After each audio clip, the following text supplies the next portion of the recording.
The goal for this section is going to be able to create a structure for the sentence "to be a person sets back eating every snack." And we have a few things going on, which is why this sentence is weird and why I chose it. We have an infinitive phrase, which we'll learn in this section, phrasal verbs, which we'll learn first, and then a gerund phrase. So we see eating here, but it's not acting as a verb here, and we see a to up front, but it's not acting as a preposition. Same with back. It's not an adverb or preposition here, it is something else. So, phrasal verbs are these multi-unit or multi-word verbs that function as a single unit. So, they have what are called particles with them. So, here are some examples. I called on the student in class. So, you could say, like, I picked the student in class to answer a question. Picked is like the one word replacement for this idiomatic meaning. Stephen stumbled upon his old uniform in the closet. This just means found. So we can replace this unit just with found. Grow up, loser. Okay, grow up, loser just means like mature.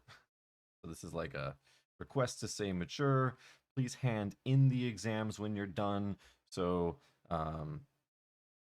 you might think of this meaning submit. So almost all of these phrasal verbs have some one word counterpart that mean the exact same thing. So these have idiomatic meanings. So in other words, when we say the murderer blew up the scene of the crime, we're saying that this blow up has its own meaning. It's not that you're blowing something and the direction is up the scene of the crime. That would be very weird. So, some questions here. Which structure would be most appropriate for hand in the exams? Are we saying that it's hand as the verb and then in the exams is acting as a prepositional phrase adverbial? Or are we saying that hand in is a phrasal verb and then the thing that we're handing in is the exams, so being the direct object? Well, we want to choose the structure on the right for this one because we have a phrasal verb. So the V and the particle is going to give us that phrasal verb. Okay, let's try something different. What about walk down the street? Walked down the street. Is it going to be the first case where the action is walking and the direction is down the street? Or is walk down a phrasal verb that has its own special meaning and the street is the thing that you're acting upon? Well, in this case, it makes more sense to pick the left structure because down the street is a prepositional phrase adverbial of direction. So that's saying where the walking is occurring. That's not saying like what the walked down thing is. That sounds a little weird. And we'll see some tests in the next subsection of how we can actually figure these out more scientifically if we don't have intuition. There are 6 tests for phrasal verbs and prepositions that we can use.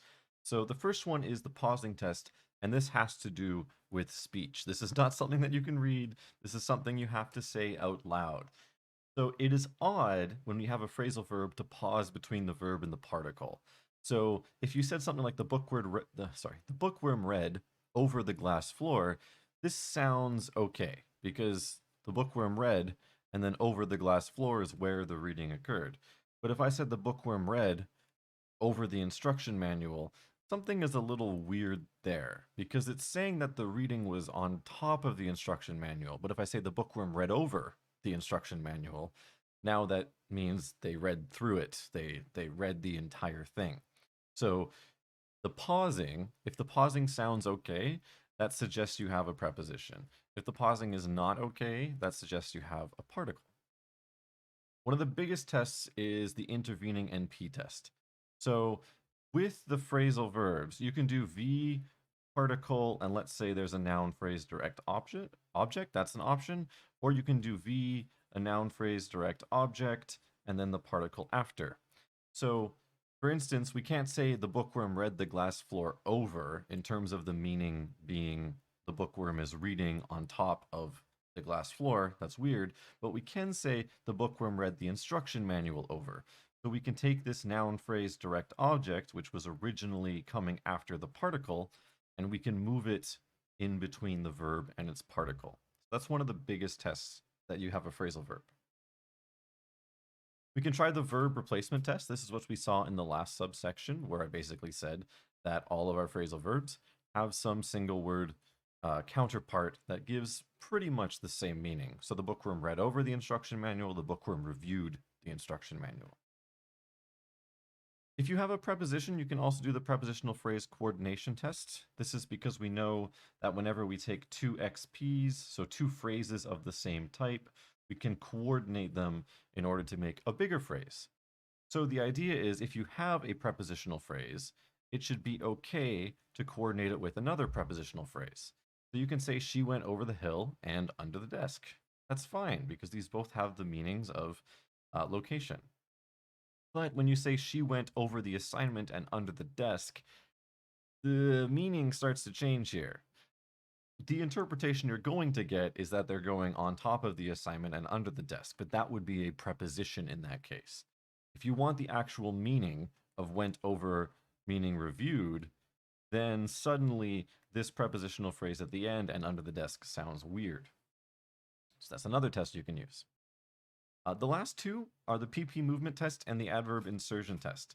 So if you say something like Maria cheered up her spouse, if you just have a preposition, you can take that prepositional phrase and you can move it to the front. So up the road, Maria cheered. But if you have a particle, because remember, these are supposed to be a unit together, up and cheered, you cannot separate them.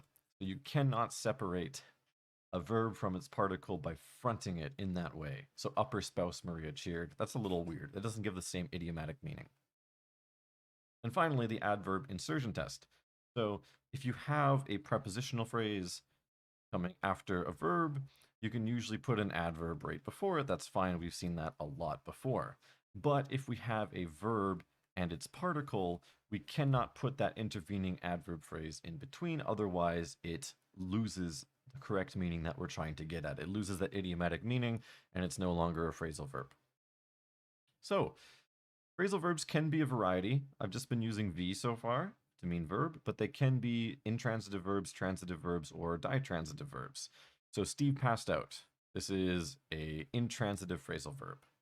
You shouldn't put off your assignment. So put off would mean to delay. So this would be our one-word replacement, and the assignment is going to be the direct object of that phrasal verb. You should hand down your clothes to him.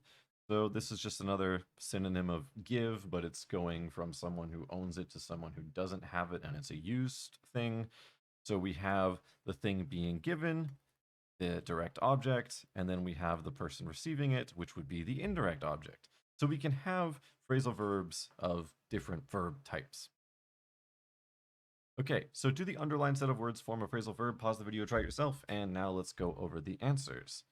So a light breeze blew up the valley. So if this is a particle, then what that would mean is like exploded. But that's not what we're getting at. It's just blew up the valley. The breeze is blowing and the direction it's going is up the valley. So this is a prepositional phrase. So therefore, this is no. This is not a phrasal verb. This is just an intransitive verb with a prepositional phrase. Okay, some new amateur gangster ratted out this decade's most wanted criminal. So let's do a different test this time. This decade's most wanted criminal would be the NP direct object if it's a verb particle. So let's see if we can move it in between. Some new amateur gangster ratted this decade's most wanted criminals out. Oh, that's totally fine. Therefore, we have a VT plus a particle, and we can put the noun phrase direct object after it or before it.